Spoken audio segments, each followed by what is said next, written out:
Understanding the self in philosophical perspective.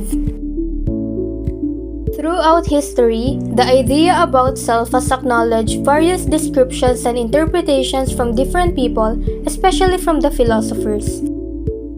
First is Socrates. My notion is that we must fully know more about ourselves in order to achieve fulfillment or happiness in life. For Plato, the self has tripartite soul which are appetitive, spirited, and rational. For St. Augustine, we know more about the idea of ourself once we acknowledge the presence of the higher form of being. René Descartes' Cogito ergo sum depicts that we must use our thinking abilities to develop ourselves. Locke's Tabula Rasa taught us how we are a product of our own experiences. My thought on David Hume's idea is that we don't have our permanent self because we are just a collection of impressions and experiences. My perspective on the belief of Kant is that self is a product of reason because of our consciousness, while Sigmund Freud's idea depicts that we are just composed of different personalities. For Gilbert Ryle, perception is that the collection of our behaviors, actions, and emotions reflect our own self-identity. For Paul Churchland, our sense of self is a byproduct of our physical brain itself.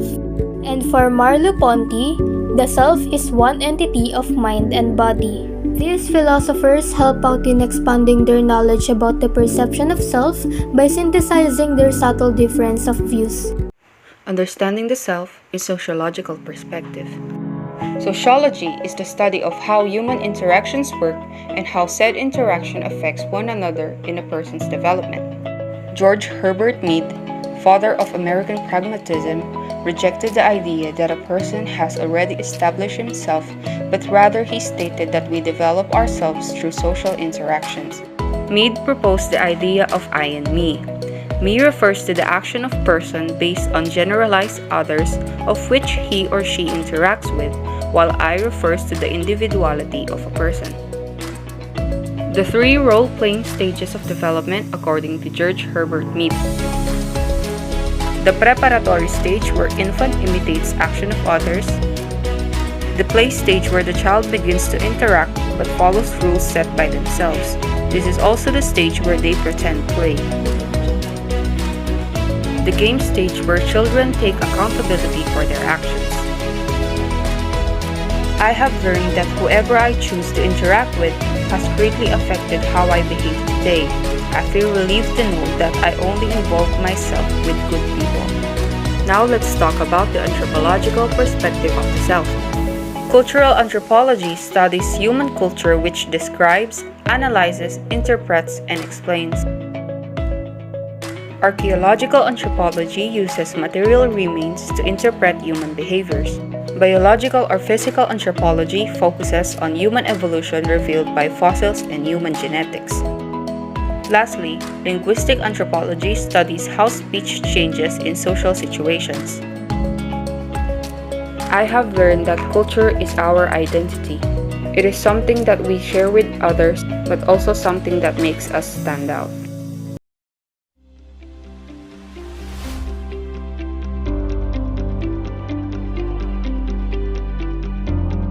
I will tackle the various concepts that we have discussed and seen from a psychological perspective. Let's begin. The self has two divisions, the me-self and the I-self. I believe that the I-self is the thinking self because it is self that I express to others. Example, someone asked me why I can be a nurse. I answered that being a nurse, you have to be caring, and I myself know that I am caring. From there, I describe myself for what I know who I am that others may or can see. Me-self, on the other hand, is what I develop as I meet people and encounter experience that shape who I am today. For example, I used to lack confidence, however, as I grew older, it increased. The next one is self-theory. Here we have the real and ideal self. The real self is how the person really is, while the ideal self is how he or she would like to be. I think that without the real and ideal self, neither the self nor ourself can exist. We need to balance who we are and who we wish to be in order to be happy. Then, we have the true self and the fake self. To describe true and fake self, just remember that every person possesses different personalities to different people. For instance, I may be quiet at first, but as we get closer, I may become outgoing and sociable. Moving on to the self in Western and Eastern thought. Me, we. Here's a simple thought from Eastern and Western. Individualism, which is from Western, is concerned with the rights of each individual, whereas collectivism, that is from Eastern, emphasizes the value of the community. Understanding the self in physical perspective. The physical self involves the concrete dimensions of the human body in which it interferes with the environment. It is also a tangible aspect of a person wherein it can be directly observed, examined, and seen. The concept of ourself and the perception of the people around us will greatly affect how we build our self-esteem. Self-esteem refers to a person's level of confidence, worth, and self-respect. As it is known, every person has different kinds of self-esteem. First, inflated self-esteem are the people who tend to think of themselves as better than the others. Second, high self-esteem. These are the people who are positive and satisfied with their own self. Lastly, low self-esteem. These are the people who don't value themselves. Maintaining a realistic perspective of yourself isn't about having an egoistic intake, but it's about learning to like and appreciate yourself. As we learned the beauty of the physical self, we also learned about the sexual self, as physical body is the core of human experience, form of construction, and personality. Based on what we discussed, Johnson and Master claimed sexual response has 4 phases: the arousal, plateau, orgasm, and the resolution phase. We also tackled that sexuality transcends in different forms, as it is affected not only by the basic physiology of sexuality, but also by different expectations, attitudes, beliefs, and the level of medical and biological knowledge. Due to several cases of sexually transmitted diseases, we also address the 2 types of birth control: the natural contraception and the artificial method.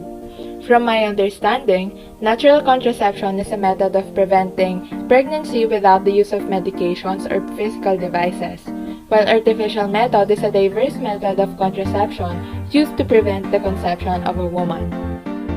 The material self. It is something that you possess, not only for your own body, but also different things: family, friends, as well as clothes, house, cars, gadgets, and etc. William James, also known as the father of American psychology, he identified the components of empirical self, and one of them is called the material self. He proclaimed that a person not only defines himself because he believes so, but also the people he acquainted. It can be also the accumulation of objects and achievements. So losing things or people will give you the feeling that you have lost some of yourself. All of these attributions contribute to the acceptance of the society in which we live. With this ideology, we make our own choices to be recognized by others. Finding the thing that defines you will withstand the challenges of time. It gives you direction and knowledge about what to prioritize and leads to more consistent and easier decisions about who you are as an individual and what you are aiming for. The spiritual self is our inner self or psychological self.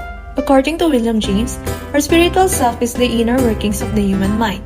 It can be action, belief, or morality. It also takes into account the will of the person. He divided the manifestations of the spiritual self into 4 parts.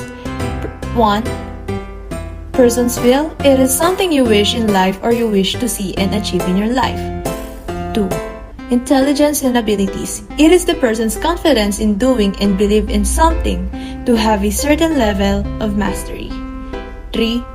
Morals. This is where you distinguish the things that are acceptable for the society. You know what is right and what is wrong. 4. Values. This is where you're able to prioritize things. You know what is more important to do, especially the task that needs to be done immediately. Here in the Philippines, we have the culture that values the teachings of religion. Having such guide, it is imperative for one to fully understand the extent and be able to understand on what we are. James stated that we tend to criticize others that are different from us.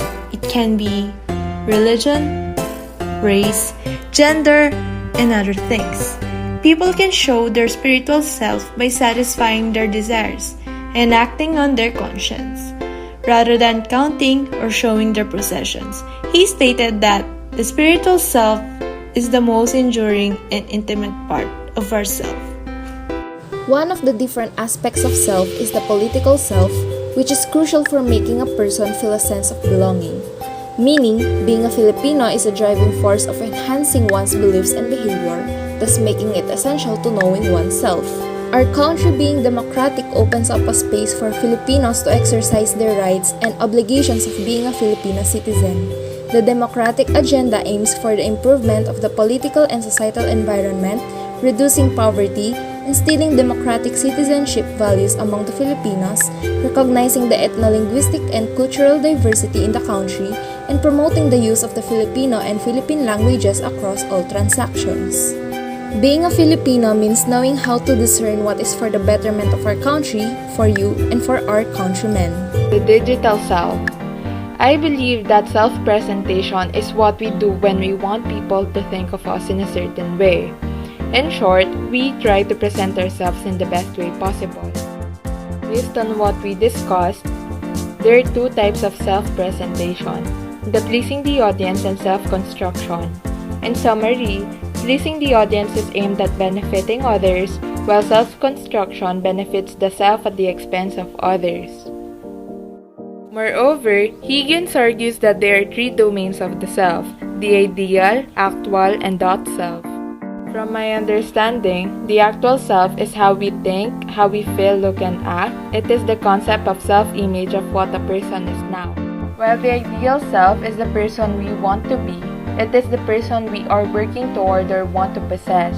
It is who we envision ourselves to be if we were exactly as we wanted.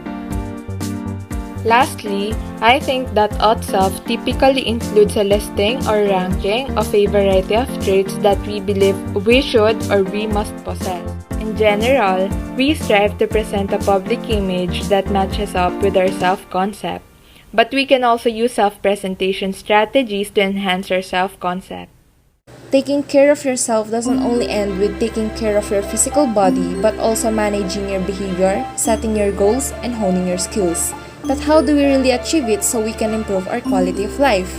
Learning to be a better student is not just about getting perfect scores and getting high grades, but it is also about knowing what you want to learn and its value for you and how you can apply it in real-life situations. So how can you be a better student? Do advanced readings and be well-rested for school. Use different reference materials to widen your knowledge. Be critical of what you learn and make learning personal so it can be fulfilling. Learn how to ask for help from the people around you. Do other things like extracurricular activities or hobbies. Success is defined as the accomplishment of an aim or purpose. But like cooking a meal, there are certain steps and ingredients needed to achieve it. Without a goal, a person will not be able to start their own path to success. Dr. Edwin Locke and Dr. Gary Latham had started researching about the theory of goal setting, of which have 5 principles, namely clarity, challenge, commitment, feedback, and task complexity. The other 2 theories also show how a person views themselves and the task at hand affect their efficiency and the probability for a goal to be successfully done. Bandura's self-efficacy is defined as a belief in one's capabilities to attain a goal. People with high self-efficacy tend to be able to take on challenges for themselves and have high motivation to finish the task. The other theory is Dweck's mindset theory, the fixed mindset, and the growth mindset. It is then said that having a growth mindset is better as the person can attribute the failure to them just needing more practice rather than believing they are not capable of doing the failed task. It is known fact that stress can take a toll on an individual's body. Stress can be acquired from many causes and can also have many effects on the body. To alleviate stress, coping mechanisms take effect, may it be consciously or unconsciously. According to Aldrin in 2004, culture also has an impact on how an individual reacts to stress in their given situation, as the social environment influences how they should act. But no matter what, people should know if their coping strategies can harm them more so they can slowly stop doing it. Stress is a part of our daily lives, therefore, you should know what healthy stress relieving activities are suited for you.